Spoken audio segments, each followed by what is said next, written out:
Yes, good evening friends. Now let's take another step towards simplifying your CA journey.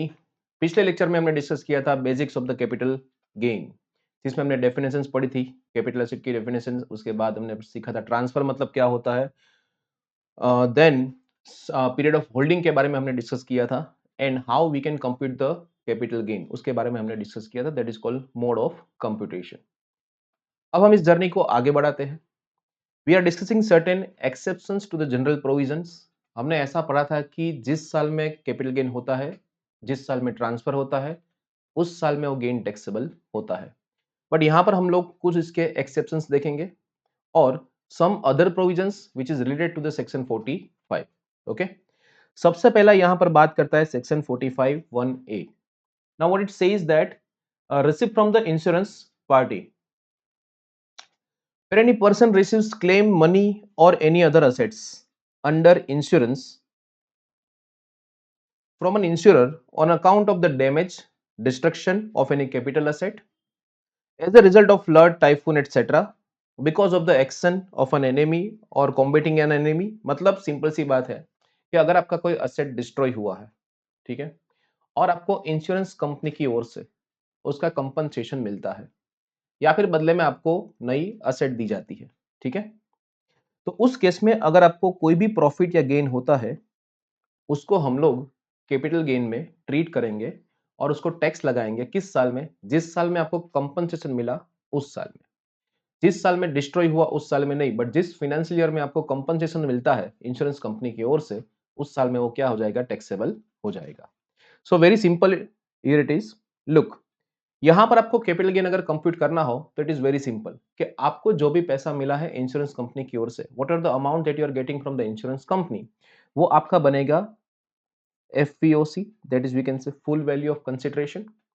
अगर मान लो आपको पैसे नहीं मिले हैं, सामने दूसरी असेट मिली है, तो हम लोग fair market value of the assets को कंसिडर करेंगे एज अ एफपीओसी।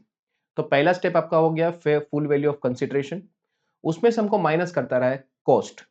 तो आपकी जो असेट की कॉस्ट है that is cost of asset, और अगर लॉन्ग टर्म हुआ तो फिर इंडेक्स कॉस्ट ऑफ असेट, और अगर आपकी असेट डेप्रिशिएबल हुई तो उस केस में हम लोग डब्ल्यूडीवी माइनस करेंगे।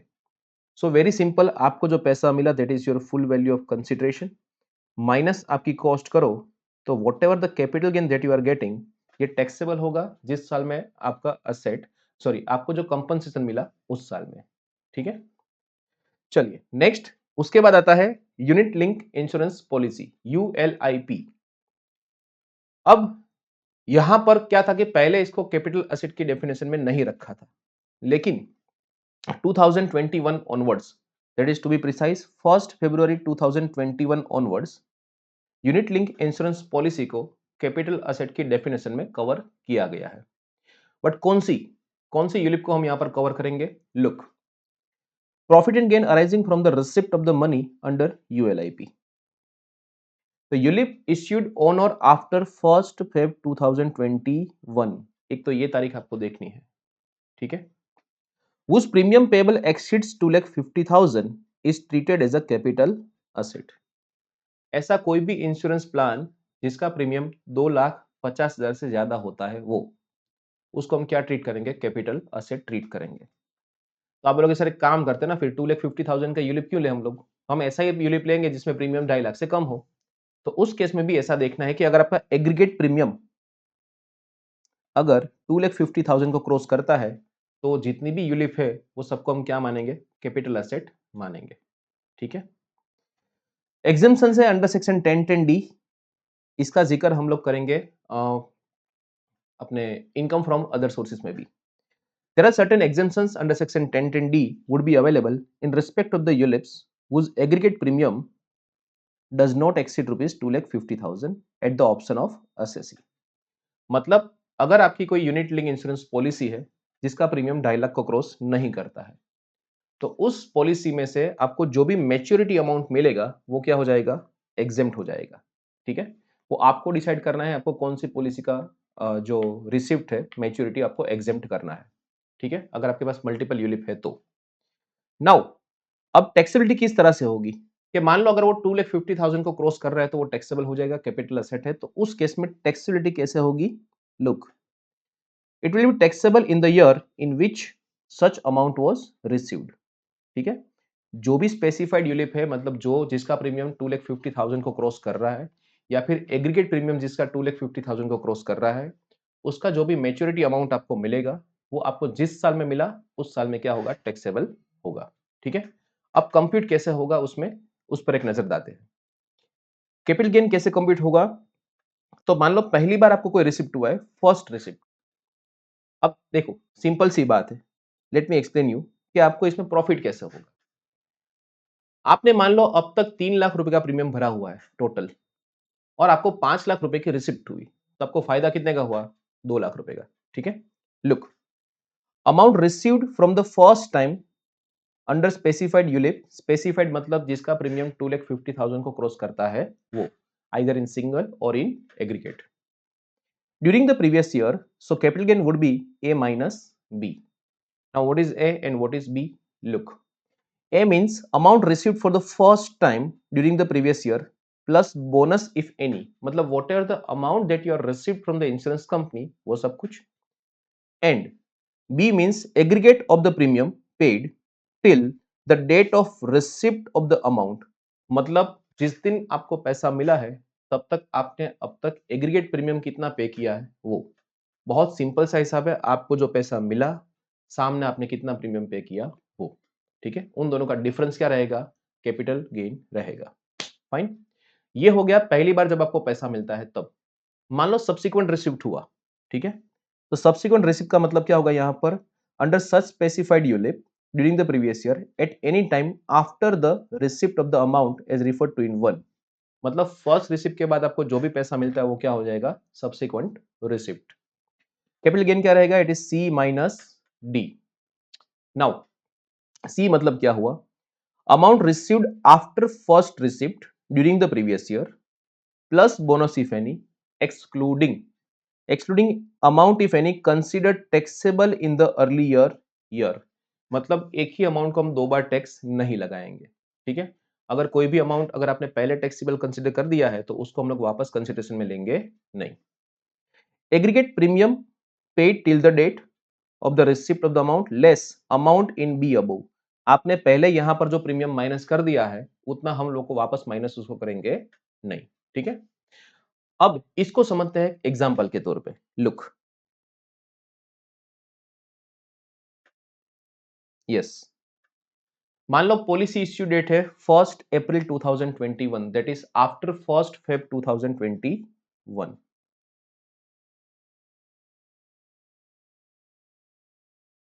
और एनुअल प्रीमियम होता है 3 लाख रुपए, मतलब ये it is greater than 2,50,000, so we can say that it is specified ULIP.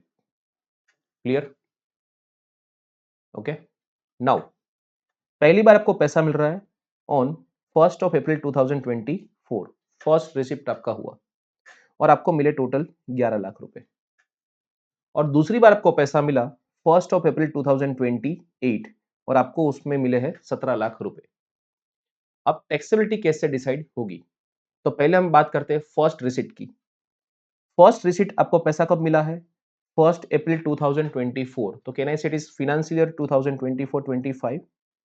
ठीक है, ए मतलब आपको जो अमाउंट मिला है वो, सो दैट इज 11 लैक्स, और बी मतलब प्रीमियम आपने अब तक जो पे किया है वो। सो आपका पॉलिसी आया था 1 अप्रैल 2021 को, और आपने अब तक 3 साल का प्रीमियम पे किया है, 21, 22 and 23। So 3 lakhs into 3 that is 9 lakhs, the total premium that is paid by you.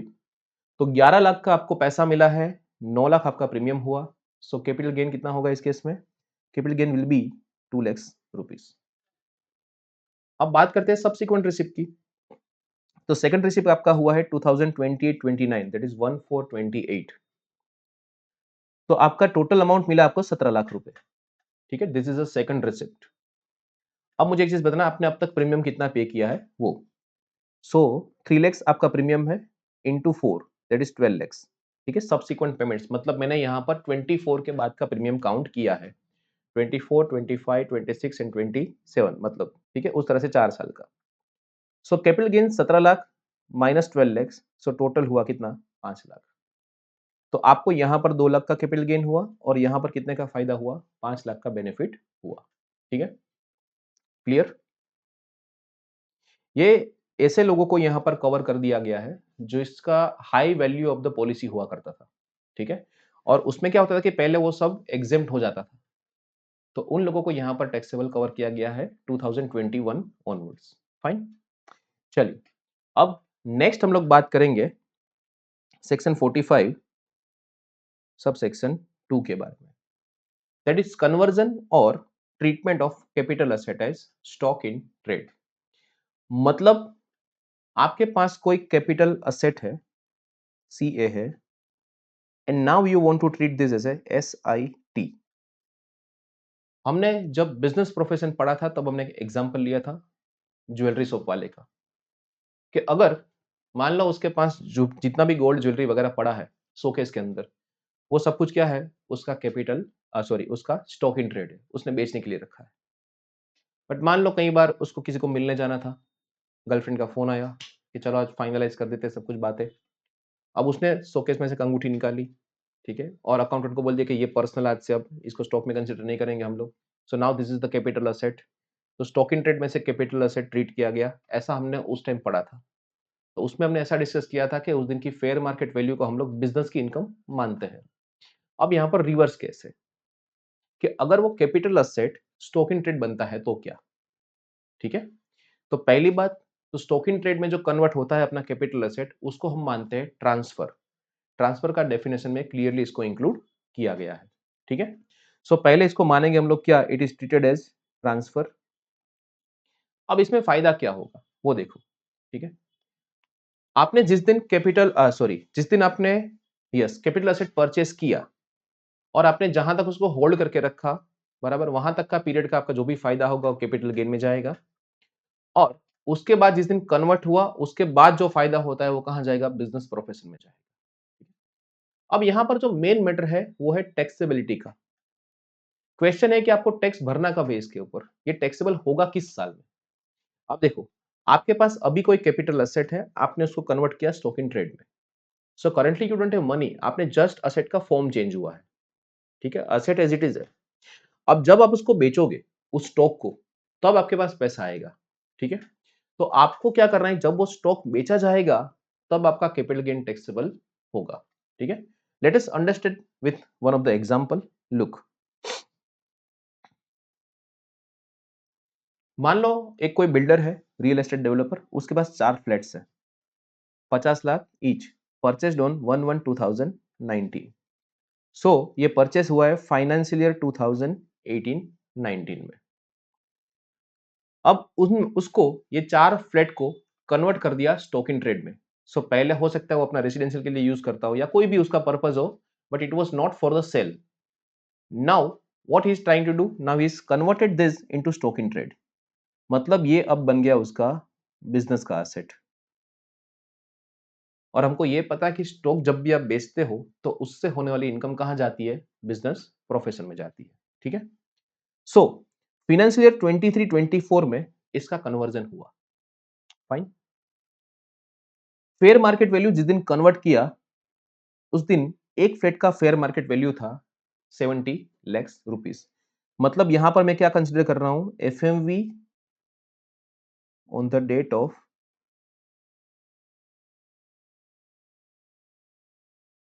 Conversion.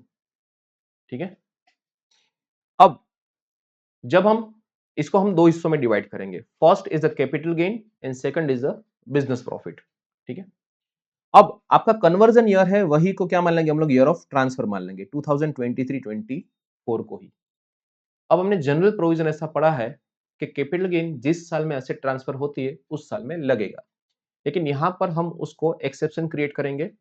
जिस साल में एसेट ट्रांसफर हुआ उस साल में नहीं लगेगा, जिस साल में ये जो कन्वर्टेड स्टॉक है, जिसको हमने ऐसा कन्वर्टेड कैपिटल एसेट जो हमने स्टॉक इन ट्रेड में कन्वर्ट किया है, उसको जब हम बेचेंगे उस साल में वो टैक्सेबल होगा। ठीक है, मतलब स्टॉक बेचा जब, वह उस दिन आना, अभी कोई टैक्स मांगने आने की जरूरत नहीं है। डन, चलिए look, so capital gain considering the transfer year as a 2023-24। अब आपको ट्रांसफर का ईयर तो 2023-24 ही कंसीडर करना है। आपको इंडेक्सेशन बेनिफिट भी 23 24 तक ही लेना है, उसके लिए आपको कोई इंतजार करना नहीं है। मतलब सिंपल सी बात है, आपको क्या करना है पता है? आपको एक कैपिटल गेन का अमाउंट कम्यूट करके रख देना है। जब आप स्टॉक बेचोगे तब आप उसको अपनी इनकम में इंक्लूड कर लोगे एज अ कैपिटल गेन। मतलब आपका इंडेक्सेशन 2023-24 तक का ही कंप्यूट होगा।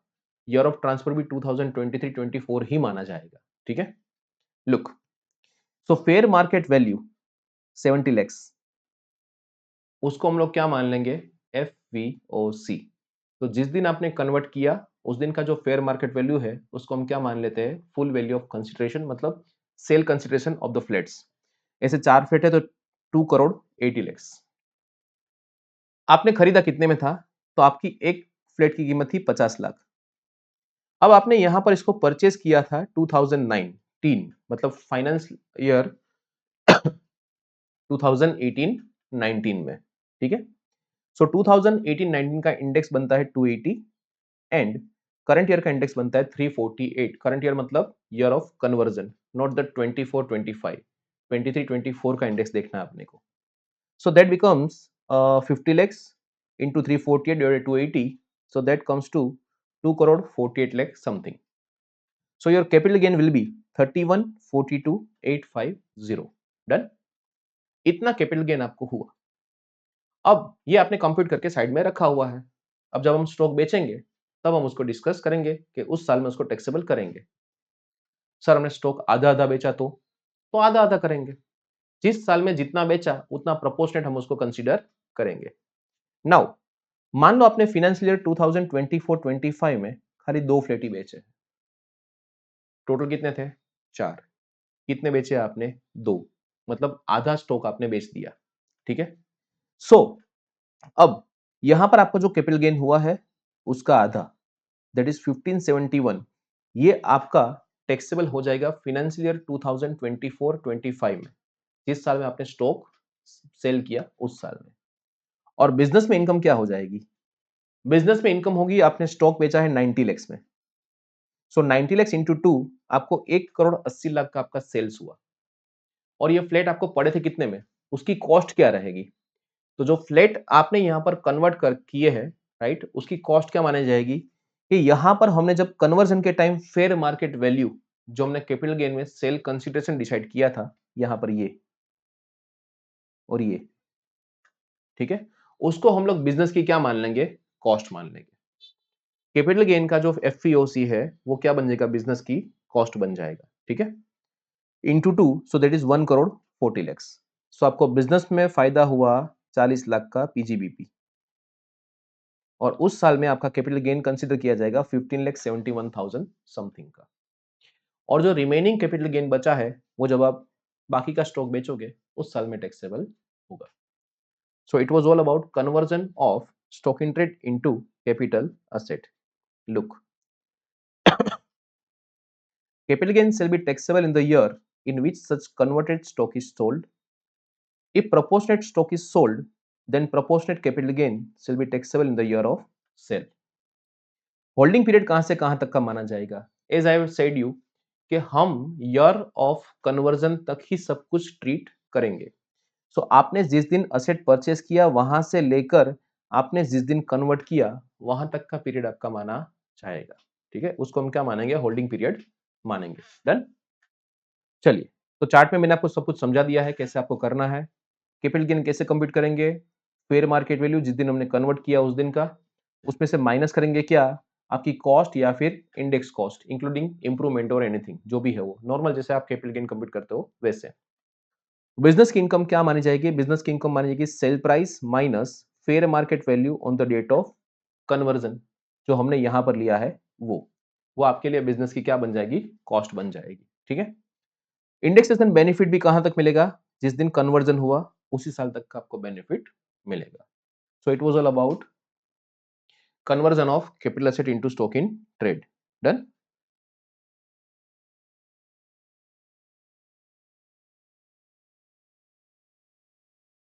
चलिए, अब बात आगे बढ़ाते हैं। Introduction of capital asset as capital contribution. अब ये क्या है? लुक, जब कोई पार्टनरशिप फॉर्म में अपनी जो प्राइवेट असेट होती है उसको as a capital contribution partnership firm को देता है वो, ठीक है। तो उस केस में टैक्सेबिलिटी कैसे अराइज होगी? Look, where an existing or a incoming partner or a member transfers a capital asset to a firm AOP or BOI, the profit and gain arising from such transfer will be chargeable to tax in the hands of partner, obviously जिसकी asset है उसी के हाथ में taxability होगी, ठीक है। तो यहाँ पर पार्टनर अपनी जो असेट फर्म के नाम पे अब ट्रांसफर करेगा वो, राइट। तो इसको हम क्या मानते हैं? ट्रांसफर। और यहाँ पर पार्टनर को कैपिटल गेन होगा। सो कैपिटल गेन कंप्यूट करने के लिए वैल्यू किस तरह से डिसाइड होगी वो हमें यहाँ पर देखना है।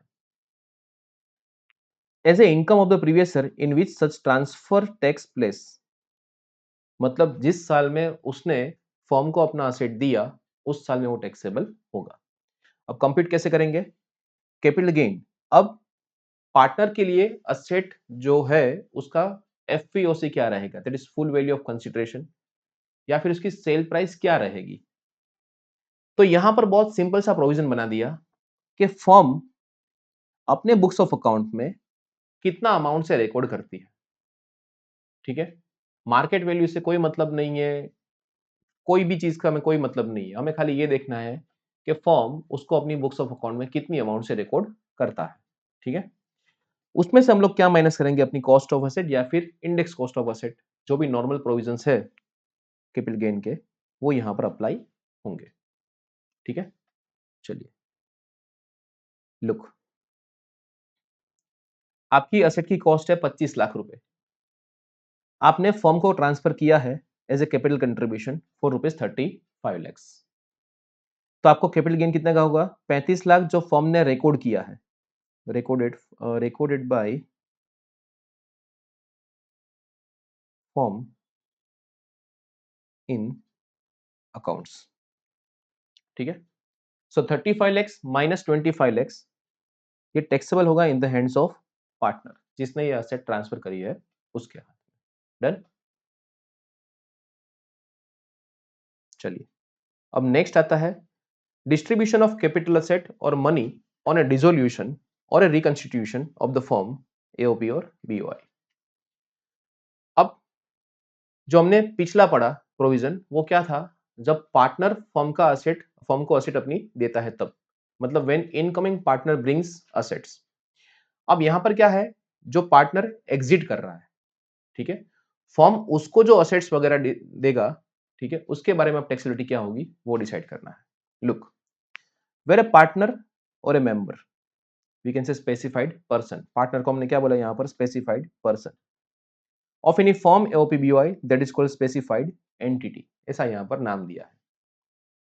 रिसीव्स एनी असेट और ए मनी और बोथ ऑन डिसोल्यूशन और रिकंस्टिट्यूशन और अदरवाइज, मतलब कोई भी इवेंट हो इसमें, इट इज नॉट नेसेसरी कि फॉर्म डिसोल्व हो चुकी हो, इवन रिकंस्टिट्यूट किया है और उसमें कोई एसेट मिल रहा है तो वो भी यहां पर कंसीडर किया जाएगा।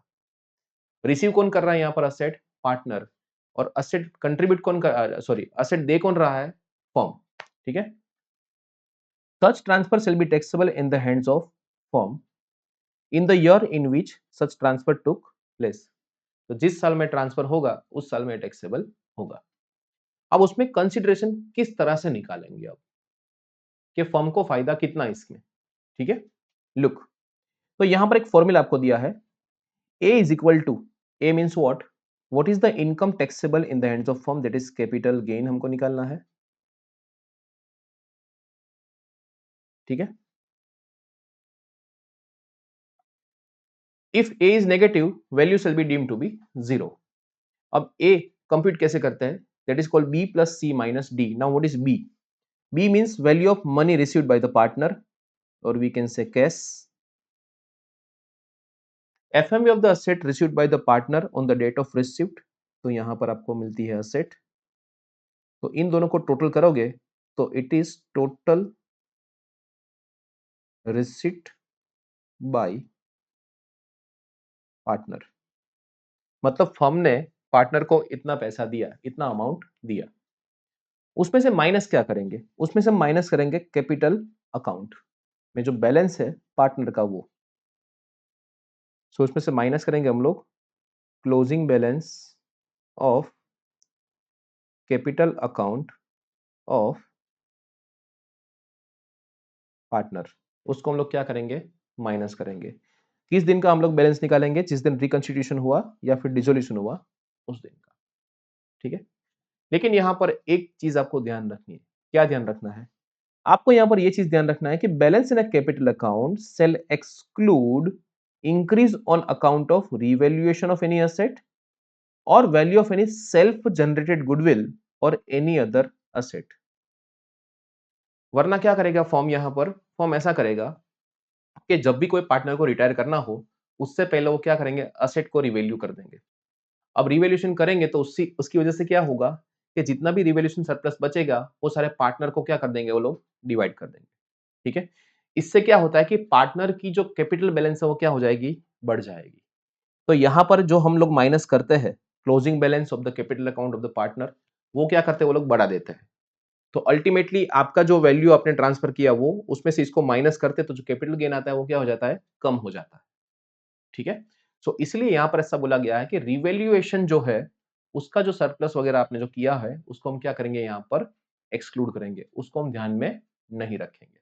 ठीक है, मतलब it is a nothing but a notional gain, तो उसको कंसीडर यहां पर नहीं करना है।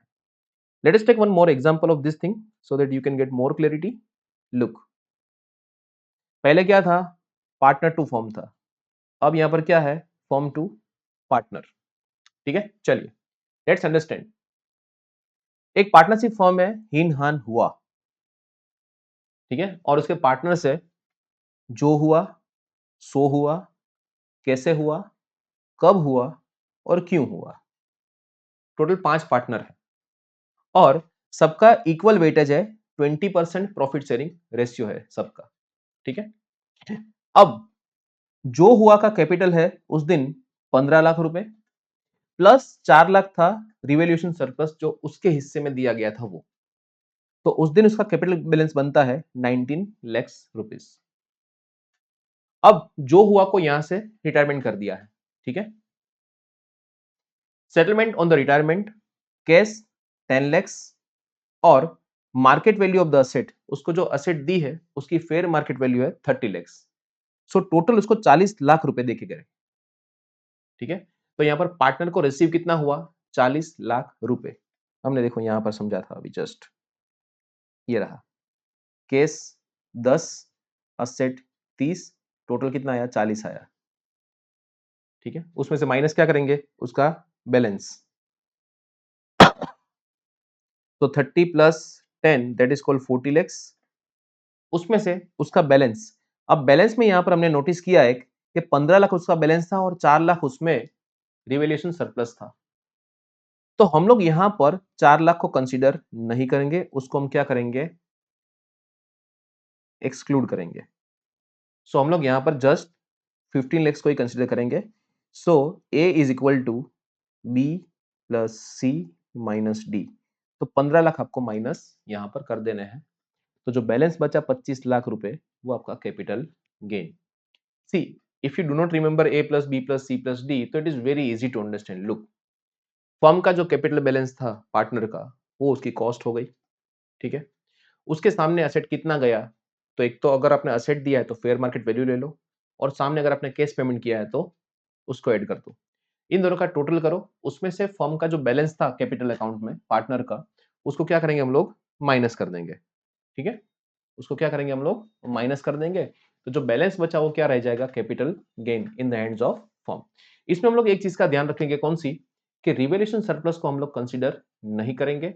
और दूसरी बात, अगर कोई गुडविल या फिर कोई ऐसी इंटेंजिबल असेट है जिसको हमने सेल्फ जनरेटेड है और उसको हमने क्रिएट किया है फर्म के पार्टनर्स के कैपिटल अकाउंट में, तो उसको भी हम लोग यहां पर एक्सक्लूड कर देंगे। Done, clear? So I hope it is clear everything. Sorry.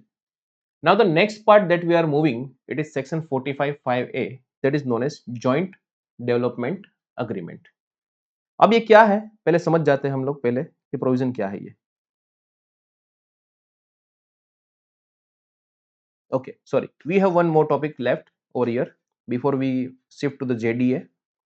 एक चीज हम लोग यहाँ पर पढ़ लेते हैं, that is called compensation on compulsory acquisition by central government. अगर सेंट्रल गवर्नमेंट आपकी कोई प्रॉपर्टी को कंपल्सरी अक्वायर करता है, so such compulsory acquisition is also treated as transfer. उसको भी क्या माना गया है? ट्रांसफर माना गया है। ठीक है। अब यहां पर जब आपको कंपनसेशन मिलेगा उस साल में टैक्सेबल होगा। So it is also one of the exception to the general provisions, जो हम लोग अभी तक पढ़ते आ रहे हैं कि हमने जो नॉर्मल ऐसा पढ़ा था कि जिस साल में कैपिटल गेन होता है उस साल में टैक्सेबल होगा, उसके बदले यहां पर जिस साल में आपको पैसा मिलेगा उस साल में टैक्सेबल होगा। डन। चलिए, तो उसमें पहला पॉइंट है कैपिटल गेन कंप्यूट कैसे करेंगे। तो वेरी सिंपल, आपको कितना पैसा मिला, मतलब आपको कंपनसेशन कितना मिला। ठीक है। मान लो आपकी कोई एसेट है, उसमें आपको कंपनसेशन मिला है 80 लाख रुपीस, और आपकी कॉस्ट ऑफ एक्विजिशन है फॉर एग्जांपल 30 लाख रुपीस, तो आपको 50 लाख का यहां पर कैपिटल गेन हुआ है। करंटली मैंने यहां पर इंडेक्सेशन को इग्नोर किया है और शॉर्ट टर्म ऐसा मान के चलता हूं। फाइन। अब आपको 50 लाख रुपए का कैपिटल गेन हुआ है। अब जैसे ही कैपिटल गेन होगा, इनकम टैक्स वाला आपके पास आएंगे कि चलो भाई हमारा हिस्सा निकालो। गांव बसानी और लुटेरे आ गए, तो उसको बोलना कि थांबा थांबा, अभी बहुत टाइम है, पहले मेरे पास पैसा आने दे। जिस दिन पैसा आ जाए ना, उस दिन आ जाना, तुझको तेरा हिस्सा मिल जाएगा। ठीक है। तो यहां पर हम लोग वेट करेंगे जब तक आपको कंपनसेशन नहीं मिल जाता तब तक। तो जिस साल में आपको टैक्सेबल होगा, सॉरी, जिस साल में आपको कंपनसेशन मिलेगा उसी साल में क्या होगा, वो टैक्सेबल हो जाएगा। अब मान लो ऐसा हुआ कि आपको यहां पर 80 लाख रुपीस दिए हैं, but you are not happy with that. आपने सरकार को बोला 80 लाख रुपए थोड़ी ना होते हैं, इस जमीन की कीमत कम से कम 1.25 करोड़ है। ठीक है। और आप उस मैटर को लेके गए कोर्ट में।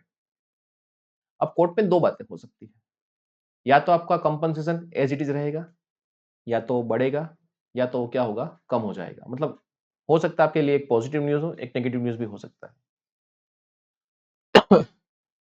अब मान लो यहां पर जज साहब ने ऑर्डर पास किया, तारीख पे तारीख, तारीख पे तारीख करते करते करते करते करते करते करते 3 साल और निकल गए। सो यहां पर आपने क्या किया है कि जब आपको ओरिजिनल कंपनसेशन मिला, ओरिजिनल कंपनसेशन जिस साल में आपको मिला, ठीक है, से फॉर एग्जांपल 2022-23 में आपको मिला, उस साल में आपने 50 लाख पर जो टैक्स बनता था वो आपने पे कर दिया। नाउ व्हाट हैपेंस दैट कि आप गए कोर्ट में, कोर्ट में आपने उसको बोला कि जज साहब ये तो बहुत नाइंसाफी है, ठीक है, ये लोग खाली 80 लाख दे रहे हैं, अब तुसी देखो क्या करना है। जज साहब ने यहाँ पर ऑर्डर पास किया कि इस भाई साहब का जो कंपनसेशन है वो 80 लाख नहीं 1 करोड़ माना जाएगा, और तो जो बैलेंस बचा 20 लाख वो गवर्नमेंट को बोला कि आप इसको पे करो। और मान लो ये हुआ 2024-25 में, तारीख पे तारीख, तारीख पे तारीख होते होते होते होते आपको, अब आपको यहाँ पर 20 लाख रुपीस एक्स्ट्रा मिलेगा। फाइन। अब आपने जज साहब को और एक चीज बोली कि जज साहब ये जो जस्टिस मिलने में मुझे इतना टाइम लगा है, और सरकार भी उस टाइम मेरी बात मान लेती तो आज 1 करोड़ मुझे, मतलब 20 लाख मुझे उस टाइम पे ही मिल जाते। मैं कहीं ना कहीं इन्वेस्ट करता उसको और मैं अच्छा खासा पैसा कमाता। तो थोड़ा वो प्लीज आप इंटरेस्ट का भी देख लीजिएगा।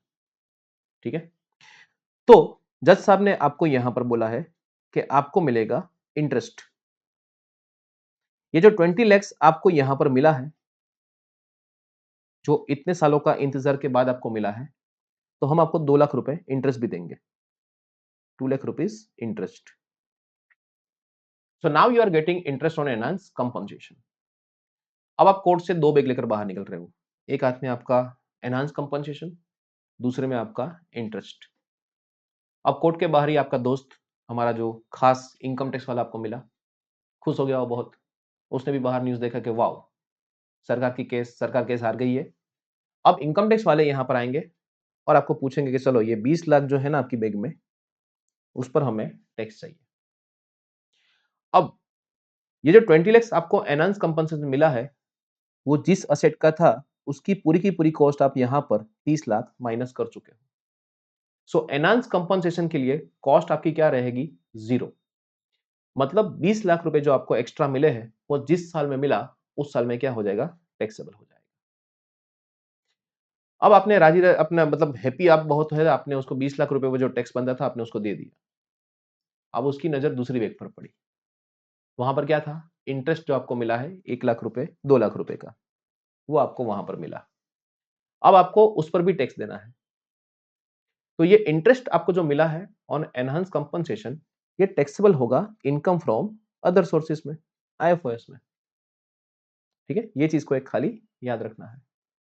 सो नॉर्मल केस में आपका कैपिटल गेन क्या हुआ? आपको जो कंपनसेशन मिला वो, उसमें से आपकी कॉस्ट ऑफ एक्विजिशन को माइनस करो। तो जो जिस साल में आपको मिला उस साल में हम टैक्सेबल करेंगे। In case of enhance compensation मतलब compensation awarded by the court, ठीक है? एनहांस कंपनसेशन मतलब क्या हुआ कि कोर्ट ने बोला था इसको मिलना चाहिए 100 लैक्स, आपको ऑलरेडी 80 लाख मिल चुका है, तो 20 लैक्स आपका बना एनहांस कंपनसेशन। उसकी कॉस्ट क्या रहेगी? कॉस्ट शैल बी, ये यहाँ पर लिखा हुआ है, कॉस्ट इज इक्वल टू नील।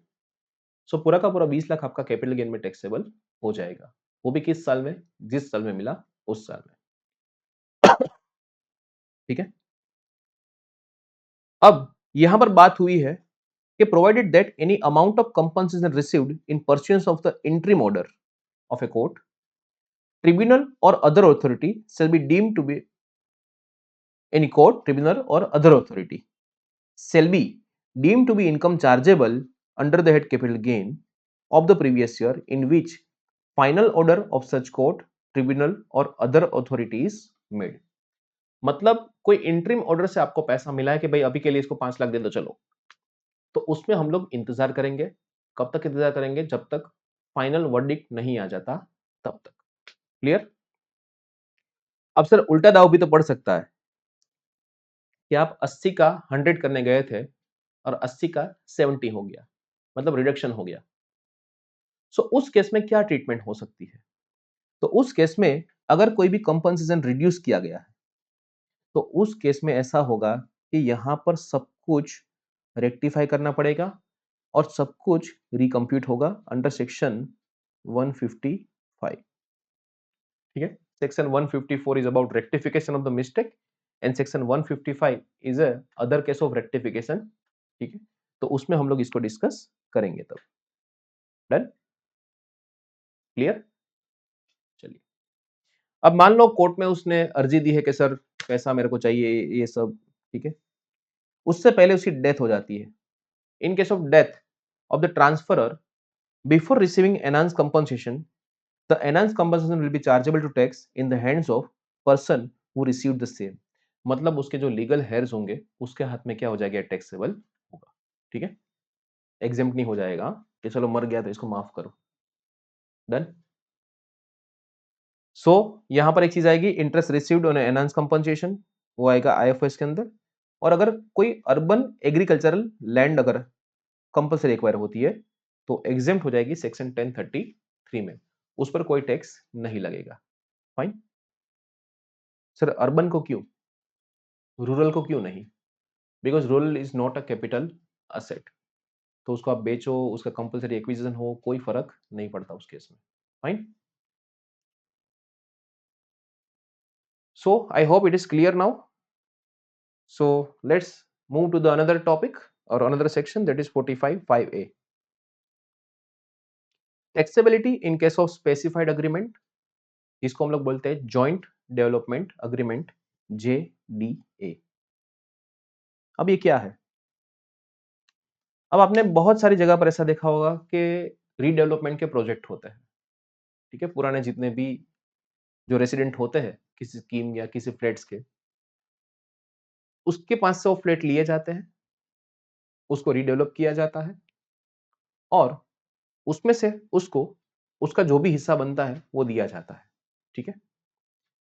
दूसरा केस ऐसा भी हो सकता है कि फॉर एग्जांपल आपके पास कोई जमीन है, बट आपको बिल्डिंग या कंस्ट्रक्शन करने के लिए आपके पास पैसा नहीं है, या फिर आपको कोई ऐसा एक्सपीरियंस नहीं है और कोई बिल्डर है, ठीक है, जिसको कंस्ट्रक्ट करना है, बट उसके पास जमीन नहीं है। फाइन। सो उस केस में क्या हो सकता है कि एक एग्रीमेंट बन सकता है दोनों पार्टी के बीच में कि आप अपना जमीन हमको दे दो, हम उस पर बिल्डिंग कंस्ट्रक्ट करेंगे और जब ये कंस्ट्रक्शन सब कुछ कंप्लीट हो जाएगा, हम आपको क्या करेंगे? उसमें से हिस्सा आपको देंगे, कोई परसेंटेज या फिक्स जो भी उसका प्री डिटरमिन्ड एग्रीमेंट होगा दोनों के बीच में, उसके हिसाब से वहां पर उसको शेयर दिया जाएगा या फिर पैसे दिए जा सकते हैं। तो उस केस में भी क्या होगा कि आपने जिस दिन ये जमीन के जो भी आपके राइट्स थे वो अपने बिल्डर को ट्रांसफर कर दिए टू कंस्ट्रक्ट अ बिल्डिंग, तो जिस दिन आपने सारे राइट वहां पर ट्रांसफर कर दिए हैं उसी को ट्रांसफर माना जाता है।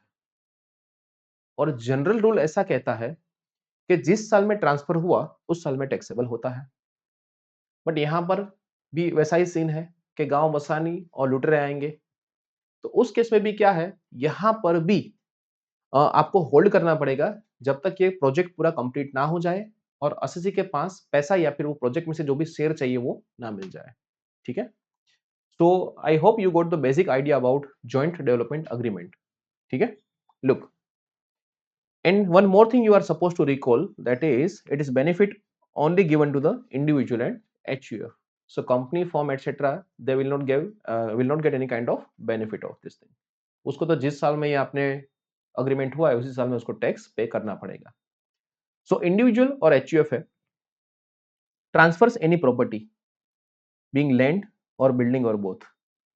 तो यहां पर बात करी है immovable property only under specified agreement, जिसको हमने बोला JDA, joint development agreement, to other person to develop a real estate project on such land or building or both, receives share in the developed project with or without payment of part of the consideration in case capital gains on such transferred asset shall be taxable in the year in which certificate of completion for whole or part of the project is issued by the competent authority।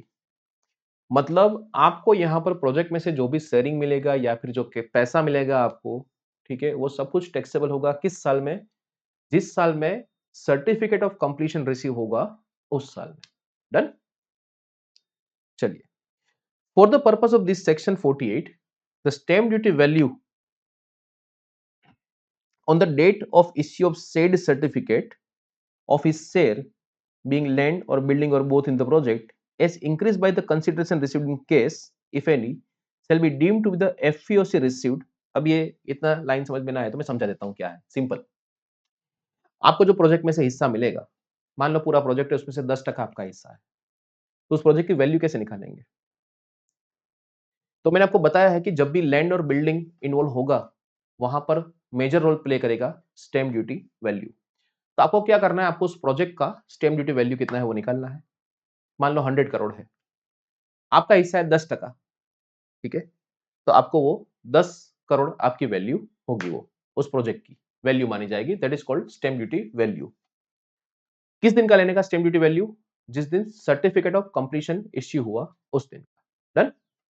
Look, so capital gain कैसे compute होगा यहां पर। So percentage of share in the project, that is stamp duty value on the date of certificate, plus आपको जो case मिला है वो, उसमें से हम लोग माइनस करेंगे कॉस्ट या फिर index cost of the asset transferred earlier, मतलब आपने जो आपकी जमीन पहले दी है वो। Indexation shall be taken up to the date of agreement. Period of holding कहां तक माना जाएगा, जिस दिन आपने असेट परचेस करी थी, जिस आपका जो पुराना जमीन था वो, से लेकर डेट ऑफ अग्रीमेंट तक को ही हम लोग पीरियड ऑफ होल्डिंग कंसीडर करेंगे। टैक्सेबिलिटी किस साल में होगी, previous year in which certificate of completion for the whole or part of the project is received. Simple. चलिए, अब यहां पर आगे बोलता है कि ये प्रोविजन अप्लाई नहीं होगा, मतलब आपको इस बात का बेनिफिट नहीं मिलेगा। यहां पर कौन सा बेनिफिट मिल रहा है कि आपने जो अग्रीमेंट किया है उसमें आपके पास अभी तक पैसा आया नहीं है, ठीक है। सो हम लोग आपके लिए यहां पर इंतजार करेंगे कि आप जिस साल में पैसा आएगा उस साल में हम इसको टैक्सेबल करेंगे वैसा, ठीक है। तो यहां पर आपको बोला है कि हम आपको ये बेनिफिट नहीं देंगे। कौन से केस में, that this provision shall not apply where where the assessee transfer his shares in a project on or before the date of issue of the said certificate of the completion, the capital gain shall be deemed to be the income of the previous year in which such transfer takes place and the provision of this act other than the provision of this subsection, मतलब ये 45(5)(a) नहीं लगेगा। Cell apply मतलब normal provisions cell apply, ठीक है। अब ये कहना क्या चाहता है मैं आपको समझा देता हूं। लुक, मान लो आपने 2020-21 में किसी को अपना जमीन ट्रांसफर किया, ठीक है, 2020-21 में, और आपका सर्टिफिकेट ऑफ कंप्लीशन आने वाला था 2024-25 में। सर्टिफिकेट इस साल में आया है, ठीक है। सो एज पर दिस 45(5) है, हमने ऐसा पढ़ा कि टैक्सेबल किस साल में होगा, जिस साल में आपको सर्टिफिकेट मिला उस साल में। बट मान लो कई बार ऐसा होता है, और आपने भी ये चीज प्रैक्टिकली भी देखी होगी, कि कई बार आपने कोई ऐसा फ्लैट वगैरह बुक करवाया होता है जो अभी तक डेवलपमेंट में है, अभी तक बन नहीं गया वो, आपने टोकन देकर रखा है, फिर आपको लगा बीच में 1 साल के बाद कि अच्छा पैसा मिल रहा है, तो आप, वो डेवलप नहीं हुआ है जो अभी तक, कंस्ट्रक्शन जिसका बाकी है, वो अंडर कंस्ट्रक्शन प्रॉपर्टी को आप क्या करते हो, सेल करते हो किसी और पार्टी को। आपने यहाँ पर क्या किया है कि आपको जो शेयरिंग मिलने वाला था अपने प्रोजेक्ट का, वो आपने यहाँ पर 2023-24 में ही क्या कर दिया, किसी को सेल कर दिया। तो इनकम टैक्स वाले बोलते हैं कि अब हम यहाँ पर इंतजार नहीं करेंगे, आपको ये बेनिफिट नहीं मिलेगा, आपको कैपिटल गेन यहीं के यहीं इधर ही आपको पे करना पड़ेगा, ठीक है। अगर इन बिटवीन अगर अपना शेयर बेचते हो या फिर अगर आपको प्रोजेक्ट में से कोई भी पैसा मिलता है, तो आपको यहाँ पर टैक्सेबिलिटी अराइज हो जाएगी। जिस साल में आपका ये जो आपने जो शेयर अपना बेचा वो, या फिर आपको जिस साल में पैसा मिला उस साल में, ठीक है। फिर आपको जो प्रोजेक्ट में से जो शेयरिंग मिला है, मान लो आपको जो कोई, मान लो 5 दुकान आपको मिली है बड़ी-बड़ी, वो अगर आप वो बेचोगे, तो उस केस में क्या होगा? पहले क्या किया आपने, अपनी जमीन थी, उसको आपने बिल्डर को दिया, बिल्डर ने बड़ा-सा मॉल बनाया, उसमें आपको 5 शोरूम दे दिए। अब वो 5 शोरूम अगर आप बेचते हो तो क्या? उसकी कॉस्ट क्या रहेगी? सेल प्राइस तो फिक्स है, आपने जितने में बेचा वो, ठीक है? तो यहाँ पर उसकी कॉस्ट क्या रहेगी? Cost of acquisition shall be the share in the project, मतलब आपने जो फेयरवेल एफईओसी जो आपने यहाँ पर लिया हुआ है, ये इसको ही क्या मान लेंगे? इस प्रोजेक्ट की कॉस्ट मान लेंगे, ठीक है? एग्जांपल लेते हैं, you get more clarity on that. Look, चलिए, यहाँ पर है, एक जमीन है, पप्पू के पास है, you know Pappu, right? Pappu ने वो जमीन खरीदी है 80 लाख में, 2021, मतलब फाइनेंशियल ईयर 2021-22 में। पप्पू ने एक अग्रीमेंट बनाया केजू के साथ, यू नो केजू, और किस दिन बनाया है? 14th ऑफ February, वाओ, वैलेंटाइन। सो जिस दिन अग्रीमेंट हुआ, ठीक है, जिस दिन पप्पू ने अपने सारे राइट्स केजू को ट्रांसफर किए, उस दिन अग्रीमेंट बना, ठीक है, तो उसी को मान लिया जाता है ईयर ऑफ ट्रांसफर।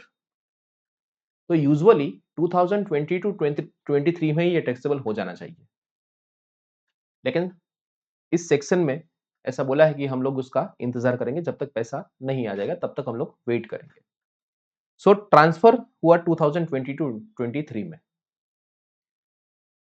डील क्या हुई थी कि आपको 20 लाख रुपए मिलेंगे, प्लस प्रोजेक्ट में से 40% आपका हिस्सा होगा, ठीक है। उसके बदले उसने अपनी जमीन दी है डेवलपमेंट करने के लिए। Completion certificate received on 14th ऑफ February 2025, मतलब फिनेंशियल ईयर 2024-25 में सर्टिफिकेट ऑफ कंप्लीशन रिसीव्ड हुआ। उस दिन स्टैम्प ड्यूटी वैल्यू थी 2.5 crore, 250 lakh was the stamp duty value on the date of certificate received। अब हम यहां पर पहले पप्पू का कैपिटल गेन कंप्यूट करेंगे। ये यहां पर क्या होगा, जो उसने लैंड ट्रांसफर करी है उसका। सो हमने यहां पर देखा कि पप्पू को पैसा कितना मिला है, एक तो उसको मिला है 20 लाख रुपए रोकड़ा, और 40% शेयर फ्रॉम द प्रोजेक्ट। तो मैंने आपको बताया था प्रोजेक्ट की वैल्यू कैसे निकालेंगे, स्टैम्प ड्यूटी वैल्यू लेंगे, किस दिन का लेंगे, जिस दिन सर्टिफिकेट ऑफ कंप्लीशन रिसीव हुआ उस दिन का। So 250 into 40% that comes to 1 crore 20 lakhs. ठीक है, 250 lakhs into 40% that is 1 crore, और 20 लाख रुपए cash that becomes 1 crore 20 lakhs. अब cost of land transferred within 2 years। So जमीन को लॉन्ग टर्म होने में कितना लगता है, 2 साल। ठीक है, 2 साल के बाद वो लॉन्ग टर्म होता है। तो यहां पर 2020 11 अक्टूबर 2021 को यहां पर परचेस किया है, और अग्रीमेंट में एंटर हुए हैं 14 फरवरी 2023। मतलब अगर 11 अक्टूबर 2023 तक होता तो लॉन्ग टर्म होता, लेकिन उससे पहले ही क्या हुआ है, ये एग्रीमेंट में एंटर हो चुके हैं। सो हम लोग यहां पर होल्डिंग पीरियड कौन सा कंसीडर करेंगे, will consider holding period only this. ठीक है, यहां पर जो मैंने आपको बताया no indexation, so it is holding period will be 11/10/21 to 14th Feb 23। This is your holding period. 2 साल से कम है तो इस पर कोई इंडेक्सेशन नहीं आएगा। सो 80 लाख रुपए हुए इधर, तो 40 लाख रुपए क्या बना, आपका कैपिटल गेन बना। सिंपल। चलिए, अब मान लो पप्पू ने ये जो शेयर मिला था यहां पर 40%, वो सेल कर दिया 150 लाख में। कितने में, 150 लाख में। तो कैपिटल गेन में मतलब ये तो हो गया एफईओसी दैट इज 150, उसमें से कॉस्ट माइनस करेंगे। अब कॉस्ट मतलब क्या, कॉस्ट मतलब ये आपको यहां पर जो है, इसको यहां पर आपको कंसीडर करना है एज पर सेक्शन 49। ठीक है, तो 30 लाख रुपए यहां पर आपका फायदा होगा। क्लियर हुआ। So this was all about exceptions to the normal provision, जो हमने सेक्शन 45 पढ़ा था पहले लेक्चर में, उसके बारे में। तो यहां पर आज हमने जो डिस्कस किया वो था, सबसे पहले हमने डिस्कस किया इंश्योरेंस कंपनी से अगर आपको कोई पैसा मिलता है तो उसके बारे में। ठीक है, दूसरा हमने डिस्कस किया receive from the ULIP, unit link insurance policy. उसमें हमने देखा कि अगर 2,50,000 से ज्यादा का अगर आपका कोई प्रीमियम है एनुअल, तो उसको हम लोग कैपिटल असेट मानते हैं, और उसकी टैक्सेबिलिटी कैसे होगी वो। फिर हमने पढ़ा 45(2) that is CA to SIT, जब आप कैपिटल असेट को स्टॉक इन ट्रेड में कन्वर्ट करते हो तो क्या होगा। फिर हमने पढ़ा 45(3), it was all about partnership, sorry partner अपनी असेट फर्म को देता है तब टैक्सेबिलिटी कैसे होगी। फिर हमने रिवर्स केस पढ़ा कि फर्म अगर पार्टनर को ट्रांसफर करता है एसेट तो कैसे टैक्सेबिलिटी होगी, उसके बारे में। फिर हमने पढ़ा 45(5)(a) that is called joint development agreement. So it was all about section 45।